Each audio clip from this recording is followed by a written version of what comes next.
Petaka judi online. Perjudian online mulai marak di Indonesia sejak pandemi COVID-19. Melalui judi online, uang bisa didapatkan tanpa membutuhkan modal yang banyak. Masyarakat yang terkurung dengan pemberlakuan PSBB atau pembatasan sosial berskala besar akhirnya merasa jenuh dan bosan. Permainan yang menggunakan akses internet dan media elektronik sebagai perantara ini tidak hanya ramai dimainkan oleh masyarakat, tapi juga dari kalangan mahasiswa. Dikutip dari RRI Bandung, seorang mahasiswa psikologi Universitas Islam Bandung mengatakan bahwa beberapa temannya sempat mencoba bermain judi online. Bahkan salah satunya kecanduan hingga menggadaikan laptopnya untuk membayar depo. Judi online yang sangat merugikan ini perlu menjadi perhatian pemerintah agar segera dibasmi. Kompas.com baru-baru ini mengabarkan bahwa seorang pria yang berprofesi sebagai ojek online di Semarang ditemukan gantung diri di rumahnya akibat judi online. Menurut keterangan sang istri, sebelumnya suaminya sudah 3 kali melakukan percobaan bunuh diri yang berhasil digagalkan. Sebelum berhasil bunuh diri, korban juga bahkan menggadaikan sertifikat rumah untuk judi online. Pemerintah harus memberikan edukasi mengenai bahaya judi online. Terdapat pula kerugian lain bermain judi online yang itu meningkatnya kriminalitas yang membahayakan orang lain untuk memenuhi kebutuhan perjudian, gangguan terhadap hubungan sosial dengan keluarga dan teman karena terlalu fokus dalam perjudian, mengganggu fokus terhadap kinerja dan pelajaran yang akan berdampak bagi masa depan dan pendidikan serta karir. Terakhir, permainan judi mendorong seseorang untuk melakukan hal-hal ilegal untuk mendapatkan uang. Judi online menghancurkan masa depan seseorang yang masih panjang, karena harus berakhir akibat utang yang menumpuk dan tekanan yang tak henti. Selamatkan masa depan, jauhi judi online yang membawa kegelapan.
Oke, 92,5 FM Pro 4 RRI Makassar. Assalamualaikum warahmatullahi wabarakatuh. Dan selamat siang sahabat budaya dimanapun Anda berada.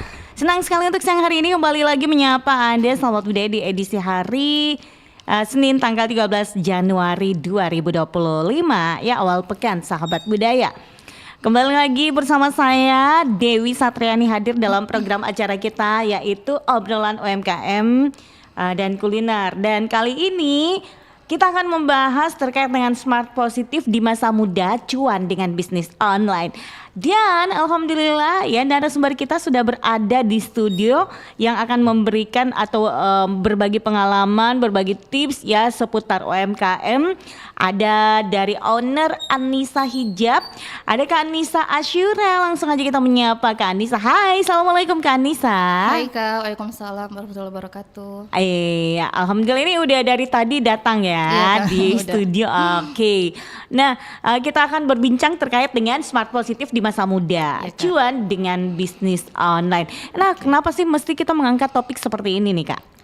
Karena sekarang itu perkembangan zaman itu Kak, hari ke hari kita harus semakin berkreatif nih, biar gimana bisnis online itu bisa semakin berkembang pesat Kak. Karena sekarang jualan online itu lebih meyakinkan daripada offline Kak. Ya, jadi kita harus berkreatif dari tahun ke tahun, apalagi yang viral yang harus kita ikuti. Jadi yang menjual online itu lebih meyakinkan dibanding yang offline ya. Betul. Makanya fokus dengan online. Kalau offline sendiri, apakah memang ada tempat yang harus ditempati? Ada. Itu di jalan apa? Toko kita sekarang ada 2 Kak. Untuk alamat pertama itu di Jalan Diponegoro nomor 54 Makassar. Itu pas depannya Makam Pahlawan Diponegoro. Nah, itu kita di situ baru buka di tahun 2024 Kak. Baru 2 tahun di situ. Oh, baru 2 tahun. Iya, sebelumnya 2024 berarti setahun dong. Iya, betul. Oke. Sebelumnya itu kita pernah jualan itu di Jalan Hos Cokroaminoto, itu toko pertama kita di lapak-lapak pinggir jalan. Nah, terus abis itu kita pindah ke Jalan Raya. Jalan Raya Makassar. Untuk cabang kedua kita itu sekarang ada di Jalan Keji Ramli nomor 32 Makassar. Itu kita buka toko khusus penjualan eceran. Soalnya saya kan sekarang itu fokus ke grosir, tapi hari ke hari permintaan customer banyak yang mau beli eceran, mau beli satuan. Jadi kita bukakan toko khusus yang mau beli eceran Kak. Iya, seperti itu. Nah, emang apa yang unik dari produk Anissa Hijab ya Kak ya? Nah, apa yang unik dari produk Anissa Hijab ini Kak? Kalau kita di sini di Anissa Hijab itu menjual dari berbagai macam model hijab Kak. Yang model dari hijab bayi, balita, dewasa, sampai nenek-nenek. Oh, ada semua Ada semua Kak. Iya. Semuanya dari model pashmina, segi 4, hijab instan dari berbagai ukuran, dari ukuran size S sampai 2XL atau 3XL. Ada pasmina Malay? Iya, banyak banget Kak. Aduh, coba nyoba, aku suka. Oh ya, nanti saya kirim ya Kak. Iya. Dan tentunya ini merintis usaha ini sejak kapan nih? Ini kan yang waktu di Jalan Diponegoro itu kan 1 tahun yang lalu nih. Nah, kalau sejak merintis brand dari owner dari Anissa Hijab ini sejak kapan nih? Saya merintis itu dari tahun 2013 Kak. 2013 sampai di tahun 2016 saya udah mulai buka usaha online. Karena itu saran dari orang tua saya. Karena di situ 2016 itu usaha online itu belum terlalu banyak yang benar. Masih awal-awal gitu. Jadi saya disarankan bilang, kenapa kamu nggak coba online? Nah, sekarang kan kamu pintar main HP nih. Apa salahnya kamu gunakan HP kamu untuk berbisnis di online? Jadi saya sebenarnya pertamanya belum yakin gitu. Tapi saya penasaran juga. Jadi saya coba di situ dari awal foto barang sendiri di gorden rumah, sampai mau pergi foto di rumah tetangga gitu, bilang fotoin dong, saya mau upload di Instagram gitu. Iya, saya foto barang sendiri. Dan alhamdulillah saya scroll lagi nih, saya lihat banyak yang sukses dengan endorse. Jadi saya waktu itu cari-cari seleb Makassar yang maaf di situ saya belum sukses, jadi saya cari yang murah. Yang budgetnya itu cocok di saya. Jadi saya cari seleb yang wajahnya cocok berhijab tapi budgetnya murah. Saya gitu. cari itu sekarang alhamdulillah udah dapat itu di situ, namanya itu Uun. Selera Makassar Kak. Jadi di situ saya kirimkan nih barang-barang endorse yang mau saya promosi. Dan di situ sudah diupload, alhamdulillah di situ omset saya semakin berkembang Kak. Iya, kebetulan waktu itu produk itu langsung viral Kak. Viral dicari di mana-mana, di toko lain pun banyak yang cari karena itulah stok Kak. Kadang kalau habis barangnya masuk semingguan lagi, tapi customer nggak sabar jadi dia cari toko lain. Oh iya. Tapi kalau dicari toko lain kira-kira sama nggak dengan beda Kak? Tentunya beda. Ya orang carinya merek saya karena orang kita sekarang itu jual merek Kak ya. Sekarang beda sama dulu, kita nggak perlu pakai foto model, nggak perlu pakai merek. Sekarang tuh merek sama foto model itu sangat perlu karena kita personal brandingnya harus diperkuat gitu Kak dari mereknya, ya supaya semakin dikenal sama di kalangan masyarakat. Benar, oke. Nah itu awal merintis usaha dari Anissa Hijab sendiri nih, apa pernah mengalami bahwa kurang customer akhirnya sampai di titik bahwa saya sudah capek deh karena tidak ada atau kurang customerku atau kayak gimana nih ceritanya Kak? Iya pernah Kak, betul. Tapi di situ saya di support sistem juga sama suami. Kita coba yuk renov toko biar semakin baik gitu. Dan tentunya kita kalau buka usaha kita juga perlu yakin nih sama Tuhan kita, sama Allah Subhanahu Wa Taala kan. Banyak berdoa gitu. Karena namanya bisnis Kak, ada sepinya, ada ramainya Kak. Nggak bisa tuh ramai terus kalau toko. Iya bisnis, benar. Itulah keunikannya bisnis. Kadang kita hadapi yang namanya sepi, namanya rame. Siap rugi, siap untung, siap bisnis, siap capek. Dan siap dengan yang baru, kita juga siap dengan terima risikonya. Karena namanya bisnis itu pasti ada risikonya Kak. Iya. Nah ketika waktu Anda merasakan yang namanya itu kurang customernya, apa yang kita lakukan ini Kak? Saya tetap jalan di online Kak. Saya cari lagi inovasi baru. Apalagi sekarang ini yang ramai itu video reels. Iya benar. Waktu itu saya customernya lagi sepi nih. Apalagi ya yang bagus dikerjakan. Sekarang lagi viral konten-konten nih. Benar. Jadi saya arahkan lagi tim-tim saya, yuk kita bikin konten reels biar FYP, terus toko kita semakin dikenal lagi nih. Alhamdulillah dengan itu saya juga usaha dengan live Kak. Saya juga usaha untuk live di Facebook, di TikTok, di Shopee, di Instagram. Gimana caranya lah biar kita jangan putus asa Kak. Kita harus tetap cari inovasi baru biar usaha kita semakin baik gitu. Jadi harus mengikuti yang namanya perkembangan ya. Betul Kak.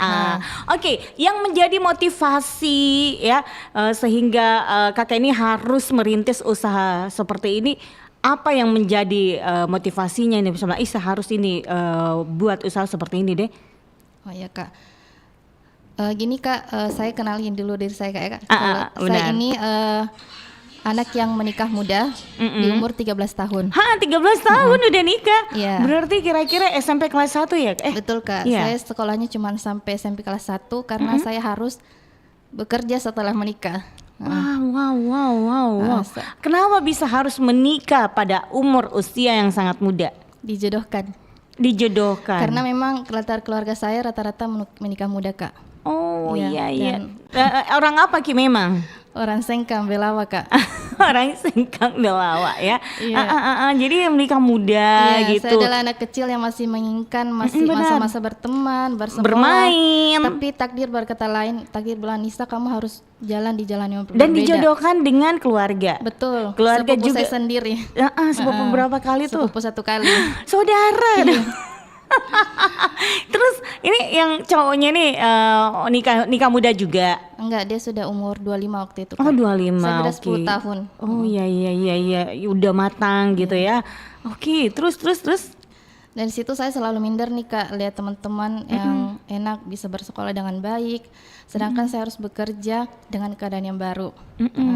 Rasanya betul berat Kak, karena saya itu masih berangan-angan bermimpi mau kembali sekolah lagi. Karena di situ waktu itu saya belum tahu namanya pernikahan gimana. Betul, benar. Banyak banget lah masalah, kayak tertekan. Tapi kebetulan cita-cita saya waktu itu jadi dokter. Tapi saya jalani aja.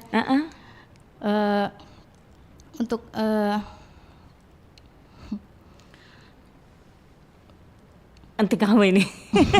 Kayaknya ini. Jadi dijalanin aja ya. Tapi karena jalannya seperti itu ya udah. Ini harus mencari jalan yang lain gitu ya, mungkin ya. Kita pikirkan semua yang menjadikan itu. Kita mulai dengan keadaan yang baru kita jalani aja.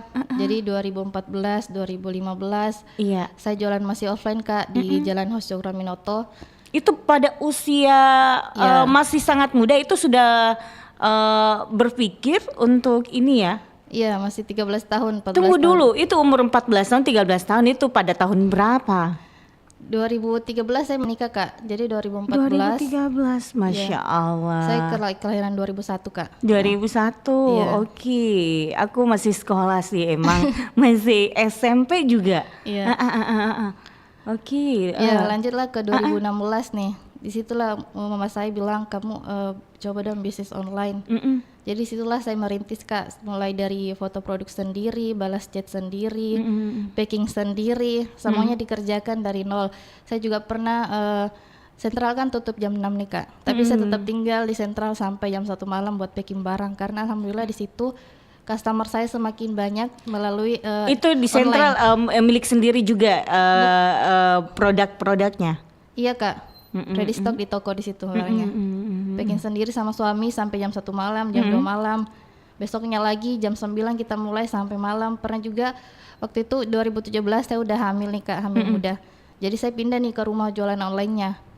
Karena disuruh sama orang tua. Jadi saya buka usaha online di rumah, saya packing sendiri sampai subuh. Waktu itu saya pernah ingat sampai dimarahin, kamu kenapa packing lagi hamil muda sampai jam 5 subuh. Ya itu semua karena semangat saya, mungkin karena saya udah terlanjur terbiasa dengan keadaan. Alhamdulillah dengan keinginan saya juga, insya Allah saya bisa gitu. Alhamdulillah saya bisa menjadi sekarang buka 2 toko, mempunyai tim 20 orang. Wow. Ya. Dan sekarang toko Anissa Hijab itu bukan menjual hijab aja Kak. Sekarang di toko Anissa Hijab itu kita mulai jualan perlengkapan muslimah. Perlengkapan muslimah mulai dari mukena, gamis, handstock, kaos kaki, legging import, perlengkapan sporty, topi sport, topi umroh. Wih keren ya. Celana umroh. Apalagi zaman sekarang tuh ya, orang kan lagi happy-happynya yang namanya olahraga. Nah, itu perlengkapan ada semua gitu ya. Itu alamat mana supaya saya bisa, kalau misalkan saya mau cari perlengkapan olahraga, saya bisa jalan-jalan ke sana. Iya, kakak kalau mau cek katalog kita bisa langsung follow Instagram kita @hijabanisa2. Nah, di situ kalian kalau mau cek perlengkapan sporty ada Anissa Store MKS. Ulang, boleh. Nama Instagramnya apa nih Kak? Hijab Anissa 2 Kak. Hijab Anissa 2. Ya, itu untuk produk hijab aja karena kita ada 5 Instagram, setiap produk itu 5 Instagram. Iya, setiap produk. Ya biar customer tuh nggak bingung tuh scroll lagi capek kan. Jadi kita buatkan Instagram khusus. Jadi masing satu akun itu satu produk ya. Kak, misalkan hijab ini akun hijab. Kalau mukena Instagramnya @mukenahready. Kalau untuk hijab anak juga ribuan, jadi kita bikin lagi namanya itu Anissa Kids MKS. Semuanya pakai Anissa ya? Iya. Anissa Kids ya. Kalau gamis Anissa 2. Gamis Anissa 2. Ya, kenapa sih saya bikin 2 Kak? Soalnya waktu itu akun saya sudah pernah kebajak, padahal follower saya itu udah real. Saya rintis dari awal 40.000. Wow. Tapi dibajak. Jadi saya bikin Instagram baru itu Hijab Anissa 2. Ya merintis lagi lah dari nol karena online itu udah kayak apa ya? Udah kayak teman gitu kita. Benar. Kita sayang banget waktu itu Instagramnya kebajak sama orang lain. Kalau Instagram ini Instagram untuk perlengkapan olahraga itu apa nih? Anissa Store MKS Kak. Anissa Store MKS 2. MKS ya? Iya, MKS 2. MKS 2 itu Instagram. Nah, kalau nama Facebooknya? Anissa Hijab Grosir. Anissa apa? Anissa Hijab Grosir Kak. Hijab Grosir. Kalau di Facebook itu apakah semuanya di situ mencakup atau beda-beda Facebook juga? sama di satu satu aja, aja ya. Instagram aja udah pusing. Iya. Oke. Iya, di Anissa Store MKS itu kita uploadnya banyak. Itu ada sarung, kita jual sarung juga, sajadah. Apalagi kalau mau bulan Ramadan, saya memang betul-betul fokus ke perlengkapan Ramadan lah Kak. Sekalian itu kita juga jual bros hijab, scrunchie, inner hijab, manset dari berbagai ukuran, cincin tasbih digital. Apalagi sekarang lagi musim umroh nih Kak. Benar. Iya, jadi saya sediakan juga perlengkapan umroh yang dibutuhkan ibu-ibu. Iya, sporty juga gitu. Sekarang saya lihat banyak tuh yang suka jogging. Jadi saya sediakan juga perlengkapan. Aku sporty. suka jogging. Iya Kak, datang aja ke toko jogging ya Kak. Atau ponfit gitu. Iya betul. Iya. Jadi itu kalau saya datang itu harusnya di mana kalau misalkan kakaknya yang ada di situ? Jalan di Ponegoro aja Kak, biar lebih lengkap kakak lihatnya. Iya. Kalau ini nomor kontaknya yang bisa dihubungi nih owner. Itu nomor berapa owner? Biar ada mungkin 4 pendengar admin kita. saya sebutkan semua Kak. Boleh, sebut Kak. semua. Untuk adminnya itu admin pertama namanya admin Kiki, nomornya itu 082 348 333 Oke. Lanjut ke admin 2, dia namanya admin Mirna, 082 332 333 000. Lanjut ke admin 3, admin Yuli namanya 082 332 333 000. Lanjut ke admin 4 082 332 333 111.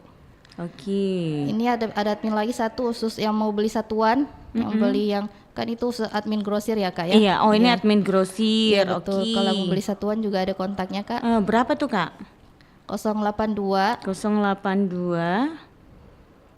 Bentar ya Kak.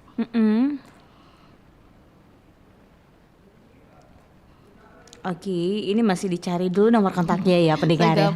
085 sorry. 337 777 888. Jadi untuk eceran 085 337 777 888 gitu ya. Jadi untuk sahabat budaya yang penasaran dengan gimana perlengkapan hijab atau perlengkapan ibadah umroh dan yang lainnya, ini pokoknya lengkap sekali Mini. Kalau kita susah-susah pokoknya hubungi nomor kontak tadi yang sudah disebutkan sama owner hijab Anissa ini, atau mungkin datang di Jalan Diponegoro. Nomor berapa nih owner? Nomor 54 Makassar Kak. Nomor 54 Makassar gitu ya. Dan tentunya ini pasti ada pengalaman yang owner pernah rasakan pada merintis usaha ini. Tapi jangan dibahas dulu owner, kita dengarkan dulu lagu owner ya.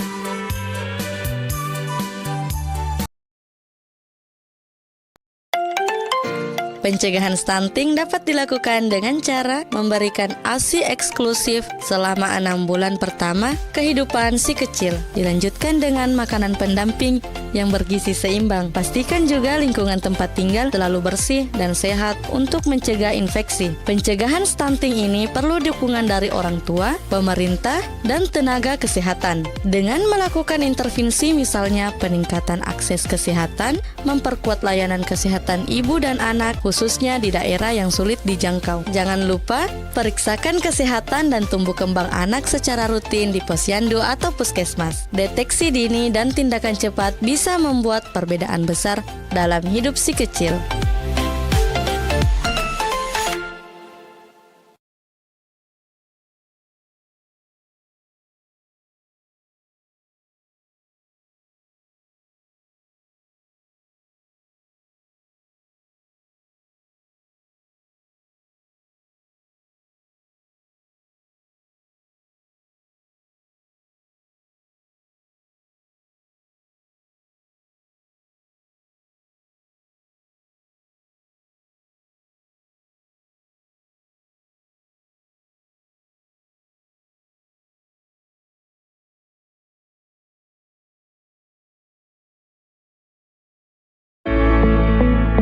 Disabilitas bukanlah batasan, melainkan sebuah perspektif. Kita seringkali menganggap seseorang dengan disabilitas sebagai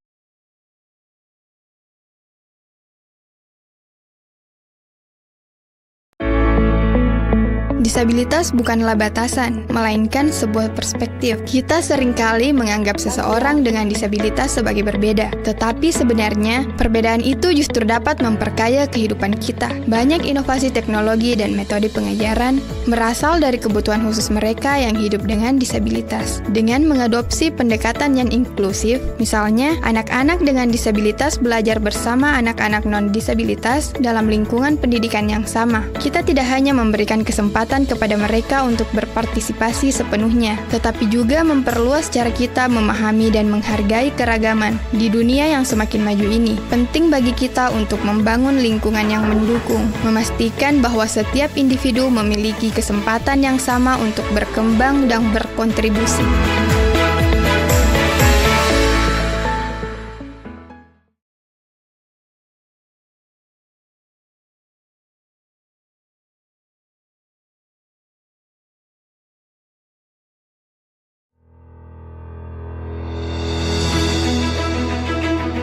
Petaka judi online. Perjudian online mulai marak di Indonesia sejak pandemi COVID-19. Melalui judi online, uang bisa didapatkan tanpa membutuhkan modal yang banyak. Masyarakat yang terkurung dengan pemberlakuan PSBB atau pembatasan sosial berskala besar akhirnya merasa jenuh dan bosan. Permainan yang menggunakan akses internet dan media elektronik sebagai perantara ini tidak hanya ramai dimainkan oleh masyarakat, tapi juga dari kalangan mahasiswa. Dikutip dari RRI Bandung, seorang mahasiswa psikologi Universitas Islam Bandung mengatakan bahwa beberapa temannya sempat mencoba bermain judi online. Bahkan salah satunya kecanduan hingga menggadaikan laptopnya untuk membayar depo. Judi online yang sangat merugikan ini perlu menjadi perhatian pemerintah agar segera dibasmi. Kompas.com baru-baru ini mengabarkan bahwa seorang pria yang berprofesi sebagai ojek online di Semarang ditemukan gantung diri di rumahnya akibat judi online. Menurut keterangan sang istri, sebelumnya suaminya sudah 3 kali melakukan percobaan bunuh diri yang berhasil digagalkan. Sebelum berhasil bunuh diri, korban juga bahkan menggadaikan sertifikat rumah untuk judi online. Pemerintah harus memberikan edukasi mengenai bahaya judi online. Terdapat pula kerugian lain bermain judi online yang itu meningkatnya kriminalitas yang membahayakan orang lain untuk memenuhi kebutuhan perjudian, gangguan terhadap hubungan sosial dengan keluarga dan teman karena terlalu fokus dalam perjudian, mengganggu fokus terhadap kinerja dan pelajaran yang akan berdampak bagi masa depan dan pendidikan serta karir. Terakhir, permainan judi mendorong seseorang untuk melakukan hal-hal ilegal untuk mendapatkan uang. Judi online menghancurkan masa depan seseorang yang masih panjang, karena harus berakhir akibat utang yang menumpuk dan tekanan yang tak henti. Selamatkan masa depan, jauhi judi online yang membawa kegelapan.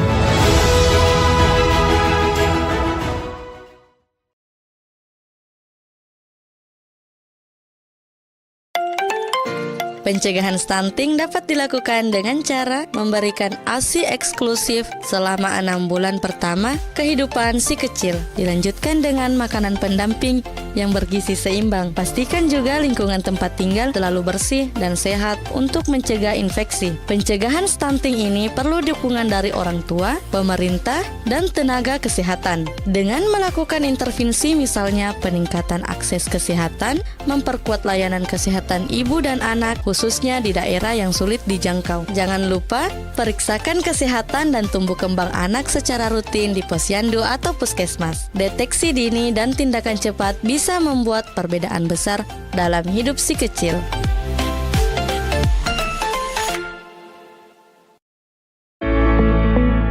Disabilitas bukanlah batasan, melainkan sebuah perspektif. Kita seringkali menganggap seseorang dengan disabilitas sebagai berbeda, tetapi sebenarnya perbedaan itu justru dapat memperkaya kehidupan kita. Banyak inovasi teknologi dan metode pengajaran berasal dari kebutuhan khusus mereka yang hidup dengan disabilitas. Dengan mengadopsi pendekatan yang inklusif, misalnya anak-anak dengan disabilitas belajar bersama anak-anak non-disabilitas dalam lingkungan pendidikan yang sama. Kita tidak hanya memberikan kesempatan kesempatan kepada mereka untuk berpartisipasi sepenuhnya, tetapi juga memperluas cara kita memahami dan menghargai keragaman. Di dunia yang semakin maju ini, penting bagi kita untuk membangun lingkungan yang mendukung, memastikan bahwa setiap individu memiliki kesempatan yang sama untuk berkembang dan berkontribusi.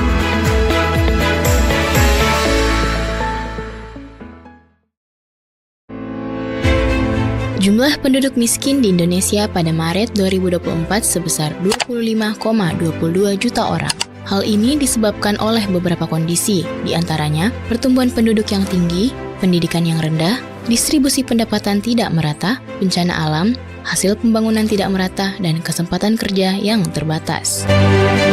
Permasalahan ini memberikan dampak bagi kehidupan masyarakat seperti meningkatnya kriminalitas di suatu daerah, angka pengangguran yang meningkat, akses pendidikan tertutup, munculnya konflik di tengah masyarakat, dan meningkatnya angka kematian.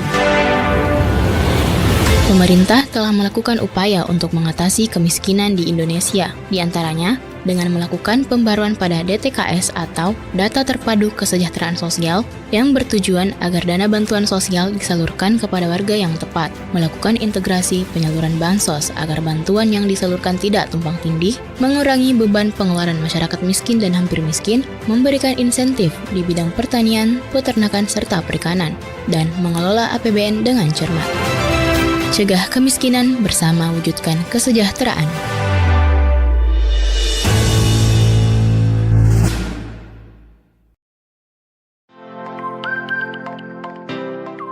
Fashion selalu menjadi bagian terpenting dari kehidupan generasi muda, khususnya Gen Z. Tapi, tahukah kalian bahwa tren fashion yang terus berubah cepat juga membawa dampak pada inflasi? Harga pakaian dan aksesoris cenderung naik seiring dengan permintaan yang tinggi akan gaya terbaru. Brand fashion seringkali merilis koleksi baru setiap musim, memicu hasrat belanja yang kuat di kalangan Gen Z. Ini membuat harga barang fashion menjadi tidak stabil, terutama untuk produk-produk yang viral atau dianggap must have. Untuk menghadapinya, Gen Z bisa mempertimbangkan untuk lebih selektif dalam berbelanja. Cobalah fokus pada item fashion yang berkualitas dan dapat dipakai dalam jangka waktu lama, atau bahkan mencoba thrifting, fashion import second, untuk menemukan gaya unik tanpa harus menguras kantong. Dengan begitu, kita bisa tetap fashionable sambil mengelola keuangan dengan bijak.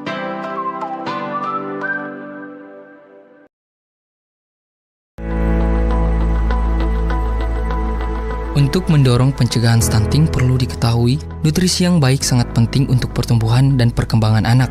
Makanan seimbang yang mengandung protein, karbohidrat, lemak sehat, vitamin, dan mineral seperti daging, ikan, telur, susu, sayuran hijau, buah-buahan, dan biji-bijian dapat mendukung perkembangan yang optimal. Makanan bersih dan aman sangat penting untuk mencegah infeksi dan penyakit yang dapat mempengaruhi penyerapan nutrisi. Karena itu, pengetahuan tentang gizi dan kesehatan sangat penting untuk mendukung pertumbuhan anak yang sehat. Dengan pemberian makanan yang bergizi oleh orang tua dapat membantu mencegah stunting secara dini. Mari sama-sama mencegah stunting dengan perbaikan pola makan yang sehat. Nutrisi penting, cegah stunting sejak dini.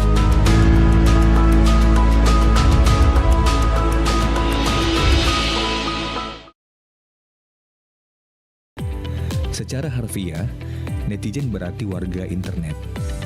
Kata netizen pertama kali muncul pada awal tahun 1990-an, ketika internet mulai berkembang dan menjadi bagian penting dari kehidupan sehari-hari. Istilah ini diciptakan untuk menggambarkan seseorang yang aktif dan terlibat dalam komunitas online, baik melalui media sosial, forum, blog, atau platform digital lainnya. Namun, menjadi seorang netizen juga memiliki tanggung jawab. Netizen harus bijak dalam menggunakan internet, menghormati hak orang lain, dan menjaga etika dalam berkomunikasi. Internet bisa menjadi tempat yang positif jika digunakan dengan benar, tetapi juga bisa menjadi tempat yang negatif jika disalahgunakan. Netizen cerminan dari masyarakat digital yang terus berkembang. Mereka adalah individu yang memanfaatkan teknologi untuk berkomunikasi dan berkontribusi dalam berbagai diskusi dan aktivitas online. Dengan memahami asal-usul dan tanggung jawab sebagai netizen, kita dapat memanfaatkan internet dengan lebih baik untuk kebaikan bersama.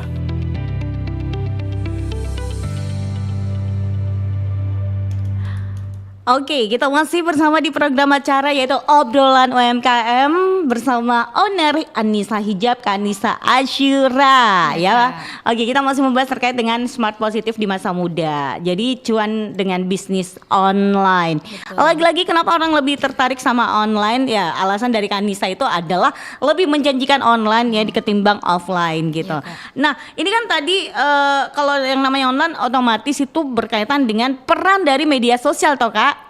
Kayak yang tadi kita bilang ada di Instagram, ada di Facebook ya, ada WhatsApp seperti itu ya, di story WhatsApp ya.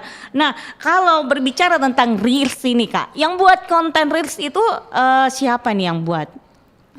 Bagian media sosial ya Kak ya? Iya betul, karena saya berperan jadi itunya, pemerannya. Oh, jadi bikin dia yang video, dia yang edit. Awalnya saya juga nggak tahu ngedit Kak, tapi gitu saya orangnya selalu mau coba hal yang baru. Saya selalu mau belajar. Jadi alhamdulillah saya belajar dari karyawan juga, saya belajar sama karyawan, dia juga pintar ngedit. Ya saya alhamdulillah udah bisa karena udah kebiasaan. Hari-hari kalau dia lagi nggak bisa edit, saya yang edit gitu. Nah itu kontennya seperti apa nih? Karena yang seperti kita katakan bahwa saya jadi pemerannya, itu kontennya kayak gimana maksudnya, jalan ceritanya ya? Beda-beda Kak, tergantung yang viral. Sekarang kan yang viral banyak tuh di TikTok. Misalnya adegan kayak lucuan begitu. Oh yang kayak gitu, adegan-adegan lucu gitu ya? Iya, yang pastinya bersangkutan dengan jualan. Jualan ya, pasti jualan. Ujung-ujungnya jualan ya. Terus yang bagian kameramennya? Nih, konten kreator. Konten kreator, oke. Jadi dia bagian medsos memang, jadi yang share-share seperti itu. Nah, itu kalau live ya, live-nya itu di Facebook sama apa nih? Iya Kak, di Facebook sama di Shopee sama di Instagram. Kalau di TikTok pernah saya juga aktif di TikTok, tapi semenjak TikTok ditutup, akun saya juga bermasalah. Jadinya kita nggak live lagi di situ, tapi tetap aktif posting barang atau konten-konten yang bisa bersangkutan dengan jualan kita Kak. Nah kalau di TikTok, nama TikToknya apa nih Kak? Anissa Hijab Grosir Kak. Anissa Hijab Grosir itu TikTok ya. Oke. Nah ini ide cerita dari mana biasanya kalau bikin konten-konten seperti itu? Idenya Kak. Itu scroll di Instagram sama di TikTok yang FYP. Oh yang FYP ya. Kalau ada yang lucu, ada yang bisa kita kerjakan, yuk kita bikin kayak gitu ya, serupa tapi tak sama. Iya betul. Oke, nah kira-kira bagaimana ini strategi pemasaran yang efektif untuk UMKM dengan modal, misalkan dari modal yang kecil kalau menurutnya Kakak ya, karena biasa kan orang membuka usaha itu dari modal yang kecil kan? Iya Kak. Nah, bagaimana strateginya biar tidak bilang orang tidak takorki? Ya Kak, saya ceritakan dulu Kak untuk awal-awal saya usaha itu memang karena latar belakang pekerjaan dari keluarga. Nah, saya memilih sama suami itu memilih bisnis hijab karena memang rata-rata keluarga saya itu punya pekerjaan toko hijab semua. Jadi rata-rata toko hijab yang besar di Makassar itu rata-rata keluarga saya. Wow. Iya Kak, jadi saya terinspirasi juga bikin toko hijab. Dan kita walaupun kita punya latar belakang keluarga yang punya usaah hijab, kita belum tentu kita bisa sukses kalau kita nggak mulai dari nol Kak. Benar. Kita nggak bisa langsung loncat dari lantai 1 ke lantai 10. Nah kita harus berproses lantai 1, 2, 3. Begitu ya. Iya Kak, dan kebetulan suami saya itu mantan karyawan juga, di salah satu toko hijab keluarga saya. Dia pernah kerja di sana 5 tahun. Jadi di situ kita suami saya ambil pengalaman, ilmu-ilmu yang bisa didapatkan di situ untuk toko Anissa Hijab. Nah, Kak Anissa, nah ini kira-kira apa ini yang menjadi tantangan ini dalam merintis usaha seperti ini? Karena biasa kan itu orang bikin usaha itu ada pasti tantangannya ini. Seperti apa tantangannya Kak Anissa? Tantangannya itu paling pertama susah ngatur diri sendiri gitu. Susah ngatur diri sendiri gitu. Ini kita kadang malas, capek, tapi kita namanya owner itu nggak kenal waktu Kak. Mau subuh jam 1 tetap harus kerja. Mau liburan tetap harus kerja. Iya betul ya. Jadi enggak ada kata dibilang hari Minggu, justru hari Minggu itu yang harus kita standby karena biasa kan hari Minggu orang di situ waktunya untuk pergi berbelanja kan. Makanya itu hari Minggu kayaknya. Betul. Sama itu kalau dibilang menjelang hari raya Idul Fitri kan. Nah, di situ kita makin harus lembur kayaknya. Sama seperti kemarin akhir tahun harusnya kita mau pergi liburan. Enggak, kita harus bikin promo akhir tahun barang-barang yang stoknya masih banyak kita sell ke harga 10.000, 20.000 biar semakin itu customer kita yang nunggu-nunggu barang murah kita sell di akhir tahun itu. Oke. Nah, itu kisaran harga-harganya yang kalau normal itu harga berapa aja, misalkan dari pasmina atau hijab-hijabnya atau harga produknya? normalnya kita jual murah ya. Yang harga normalnya. Yang dijual murah. Akhir tahun. Ya itu kemarin ada yang modal 40 kita jual sisa 20.000. Oke. Iya, ada modal 30 kita jual sisa 10.000 karena memang stoknya itu stoknya udah model lama. Jadi kita mau biar keputar aja modalnya, Kak. Tapi biasa itu orang biar model lama tapi nggak suka tonji. Iya betul. Kayak saya biasa aku suka juga model lama. Iya, karena beda-beda semua kesukaan. Saya biasa mencari jilbab di satu toko ya, atau mungkin katakanlah di sentral lah gitu loh. Toh saya cari hijab yang Malay, dia bilang orang, model lama mi itu. Tapi bagaimana aku suka Ki? Iya. Atau yang pakai pasmina yang ada innernya, dia bilang orang, model lama mi itu. Biar miku suka Ji. Kenapa nggak kalau model lama? Itu Ji memang nyaman. Apalagi kalau misalkan yang kayak Malay itu kayak begini kan itu langsung ikut kan ya. Saya suka yang kayak gitu. Saya cari biasa warna lain, warna apa, warna gini. Tidak ada, susah memang. Yang ada cuma jilbab segi 4. Baru saya paling bukan tidak bisa sih, susah untuk menggunakan kayak jilbab segi 4 gitu. Makanya saya cari selalu yang pasmina. Pasmina kan langsung kadang ini. Segi 4 susah diatur ya Kak. Kalau penyuka pasmina susah diatur tuh yang segi 4. Itu saya penyuka pasmina, makanya susah untuk pakai yang namanya segi 4. Jadi kalau di tempatnya Kakak itu ada juga yang namanya ini jilbab yang apa sih namanya, syar'i. Iya, banyak Kak. Itu yang satu pasang juga ada. Iya, ada yang set gamis hijab yang mau pergi umroh sengaja datang ke toko Nisa Hijab. Kita menyediakan dari berbagai bahan yang senyaman-nyamannya buat kalian. Itu kisaran harga berapa biasanya yang kayak begitu Kak? Kalau gamis-gamisan dimulai start harga 100 ribuan. Kalau mukena start harga 50.000. Wih. Kalau hijab mulai start harga 8.000. Wih. Ya, jadi cocok banget ya yang mau buka usaha Kak, yang mau berbisnis online atau offline, kalian bisa belanja di kita. Insya Allah kita kasih harga yang murah dengan berkualitas baik. Jadi orang bisa, kalau misalkan orang mau jual-jual bisa ambil di kita Kak ya? Iya betul Kak. Karena memang ada harga grosir gitu. Kita sediakan grosir. Keren ya Kak ya. Nah, pernah tidak Kakak mengalami yang namanya customer kurang gitu loh, dan apa yang harus Kakak lakukan sehingga bilang, wah ini customer kurang ini berapa hari? Kira-kira apa yang menjadi ide dari kita ini supaya ini customer bisa ini lagi? Makanya Kak, waktu pertama kan saya jual hijab aja. Tapi karena udah banyak banget penjual hijab, jadi saya mau buka lagi nih ke mukena. Alhamdulillah banyak lagi pembeli baru. Habis itu saya jualan daster lagi. Banyak lagi pembeli baru. Pokoknya saya selalu mau jual yang baru biar customer itu kembali ya. Ada juga dan dipromosikan kembali di media sosial. Tentu Kak, tentu. Promosi paling penting kalau dalam bisnis online itu, promosi paling penting nomor satu. Oke. Apa tipsnya ini untuk menghadapi persaingan pasar yang ketat dalam menjalankan bisnis seperti ini? Tipsnya? Nggak usah lihat yang lain, kita fokus aja. Benar. Fokus aja, jalan ke depan. Kita berkreatif lebih baik lagi, kita jual barang yang viral lagi. Mungkin yang dulunya saya dulu jual grosir aja, tapi sekarang banyak yang mau beli satuan. Oke, saya buka satuan. Iya gitu Kak. Oke. Iya, dan kita ini juga nih, ini kan biasanya ya kalau karyawan-karyawan yang seperti itu ada kan yang dibilang mengikuti pelatihan atau mungkin training di suatu toko ya, Kak Nisa. Nah, kalau Kak Nisa sendiri karyawannya seperti apa nih? Apa diikutkan juga yang namanya training dan yang training adalah siapa gitu Kak? Ada Kak, training kalau awal masih kerja kayak semingguan atau sampai sebulan dikasih waktu kalau memang dia serius kerja. Yang di training itu mama saya sendiri. Mama yang sendiri. Jadinya super sistem saya itu orang tua Kak. Iya. Kadang kalau capek, kalau mau nyerah pasti ada lah. Kalau dalam bisnis itu kita kadang down gitu Kak. Tapi saya ingat orang tua. Saya harus bahagiakan mereka karena setiap ada yang mau saya butuh bantuan, jadi saya hubungi lagi bapak saya, bilang bantu ini dong, bantu ini. Saya selalu dibantuin dengan apapun itu Kak. Jadi orang tua yang selalu mensupport ya, apapun.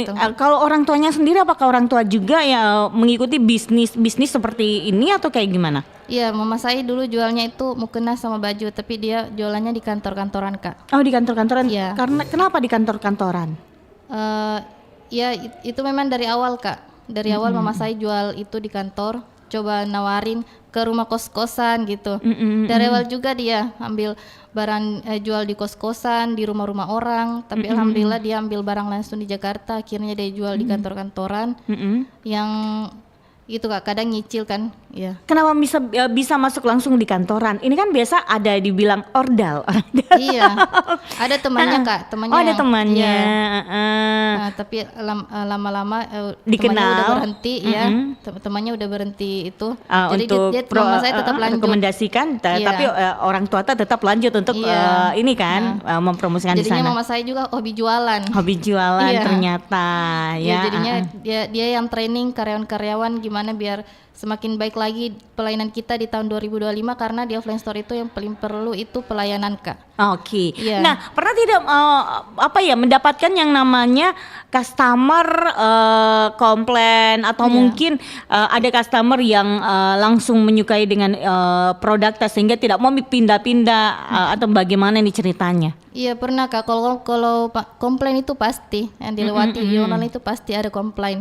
Tapi kita usaha yang paling penting itu bertanggung jawab dan yang bikin kepercayaan customer kita kembali. Jadi kalaupun barangnya cacat, bernoda, kita ganti. Kalaupun ada yang bermasalah dari barangnya, mungkin salah model pernah ya Kak, namanya manusia biasa. Kadang packing salah model, kita tanggung jawab dengan ongkir. Kita tukar lagi barangnya dengan barang yang benar. Oke, seperti Kak. Itu. Jadi ada kayak dibilang itu garansi Ki. Iya. Jadi kalau misalkan ada nodanya sedikit, datang Ki kembali di tokonya, nah gantikan Ki begitu. Yang penting bukan kita yang bikin sendiri itu nodanya atau bikin rusak gitu ya. Iya, karena kadang ada yang kembalikan 5 bulan Mika. Sudah minta pakai. Jadi bilang Kak, bukan juga negatif thinking, tapi logika saja pakai. Kalau 5 bulan mi barang, kadang bukan berusaha dari kita. Saya kalau 5 bulan mi itu biasa kok bilang, berkali-kali itu dipakai, nggak enak itu, tapi dia tetap kembalikan. Iya, pernah ada yang kembalikan. Alasannya? Alasannya dia tidak sempat karena lagi hamil dan lain-lain. Jadi gimana? Saya bilang maka aku gantikan ke kali ini, tapi lain kali tidak ku terima Kak kalau selama ini. Saya terima jika kalau dalam 1 bulan. Tapi kalau dalam waktu berbulan-bulan tidak bisa Kak terima. Itu pun biasa 1 bulan itu kan sudah dipakai. Iya kan biasa orang gantinya cuma 2 minggu gitu ya. Itu paling lama itu 2 minggu. Peraturan toko saya lihat kayak gitu Kak. Pengiriman juga gitu, kalau ada barang hilang tanggung jawab paling lama seminggu konfirmasinya kan. Benar. Tapi ini sebulan, 5 bulan. Oh begitu. My God. Oke. Kak Anissa, karena kita udah dibatasi oleh waktu, sebagai closing statementnya sebelum kita tuntaskan ini Kak Anissa, apa yang Kak Anissa ingin sampaikan? Silakan Kak Anissa. Semangat terus. Yang mau buka bisnis, konsisten, berkreatif, coba terus hal yang baru, kalian belajar terus dari seminar-seminar parenting yang orang yang lebih sukses dari kita. Jadi kita kalau lihat orang yang sukses itu jangan iri. Benar. Iya, kita boleh iri tapi dalam kebaikan. Maksudnya iri itu kita juga mau jadi dia, jadi kita terus memperbaiki diri biar bisa jadi dia. Tapi jangan menjatuhkan. Iya, jangan menjatuhkan. Terus kita jadi kalau buka usaha bisnis itu modal nekat itu perlu supaya kita bisa berkembang, karena kita nggak tahu rasanya kalau kita nggak coba dulu. Iya. Oke, seperti itu. Baik, kalau begitu kita beri aplaus dulu deh untuk owner Anissa Hijab. Terima kasih Kak Anissa karena sudah ikut partisipasi ya, berbagi pengalaman terkait dengan obrolan UMKM kita, topik kita hari ini. Semoga makin jaya selalu ya untuk produk dari Anissa Hijab yang menyediakan berbagai macam jualan. Pokoknya apa yang kita mau cari situ ada Ji. Yang penting bukan di makanan toh ya di situ. Iya enggak. Kalau bagi makanan datang ke bertamu bebas ya. Kalau karena tidak siapkan makanan di samping tokoku ada. Sambil belanja tapi makan belanja bakso. ki dulu baru Piki belanja di bakso di samping tokonya ya. Belanja di toko insya Allah nyaman karena kita ada AC jadi dingin. Oh ada AC-nya jadi dingin ya. Saya kasih air putih ya. Masya Allah. Ternyata nyaman ya karena ada AC-nya. Karena biasa tuh orang mapelala belum puasa panas. Biasa tuh orang pergi belanja toh makri puasanya gara-gara apa? Nah lihat mirangi motong gimana batal mi puasanya. Tapi kalau di Anissa Hijab itu kayaknya insya Allah ya. Nama tokonya Anissa Hijab kan? Iya kalau yang toko Ecer itu Anissa Store. Oh Anissa Store. Karena kan banyak perlengkapan jadi kita ubah hijabnya ke store. Oke. Anissa Store. Jadi bukan Anissa Hijab, nama tokonya yang ada di Ponegoro nomor 54 ya. Oke, kalau begitu Kanisa, terima kasih ya. Semoga makin sukses sekali lagi. Oke, dan makin jaya. Oke, kalau gitu sampai jumpa Kanisa.